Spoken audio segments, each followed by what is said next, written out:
The king is coming for his throne. கருப்பு movie எப்பண்டா release ஆகும் அப்படின்னு சொல்லி காத்துட்டு இருந்த ஃபேன்ஸ்க்கு ஆடியோ லான்ச்சில் ஆர்ஜே பாலாஜி சொன்ன அந்த தரமான ஸ்டேட்மெண்ட் தாங்க ஒத்துமொட்ட க்ரௌடையும் கூஸ்பம்ஸ் ஆக வச்சிருச்சு. ரீசெண்ட் இயர்ஸாக சூர்யா சாருக்கு பார்த்துக்கிட்டிங்கன்னா கங்குவா அண்ட் ரெட்ரோ 2 மூவியுமே சரியாக போகவே இல்லை. சில பேருக்கு அந்த படம் பிடிச்சிருந்தாலும் கமர்ஷியல் ரீதியாக அந்த படம் வந்து ஃபெயிலியர் ஆயிடுச்சு. சூர்யா சார் திரும்பவும் கமர்ஷியலாக படம் பண்ண ஆரம்பிச்சாருன்னா பயங்கரமாக இருக்கும் அப்படின்னு எதிர்பார்த்து இருக்கும்போது ஆர்ஜே பாலாஜி சார் கூட சேர்ந்து சூர்யானா ஒரு படம் பண்ண போகிறாரு அப்படின்னு இருக்கும்போது லாஸ்ட் இயர் சூர்யானா பேட் டே அப்போ டீசர் ரிலீஸ் பண்ணாங்க. மக்கள் கிட்ட அது பயங்கரமான டெரிஃபிக் ரெஸ்பான்ஸாக இருந்துச்சு.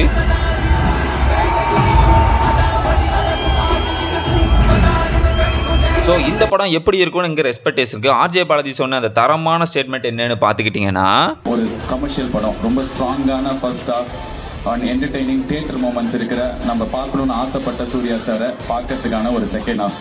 10 நிமிஷத்துக்கு ஒரு வாட்டி ஏதாவது ஒரு ஹை இருந்துகிட்டே இருக்கணும். 10 நிமிஷத்துக்கு ஒரு வாட்டி ஏதாவது ஒன்று நடந்துகிட்டே இருக்கணும். சூர்யா சார் வேற மாதிரி வரணும், டான்ஸ் ஆடணும், அடிக்கணும், எல்லாத்தையும் பண்ணுறாரு. So the king is coming for his thrown.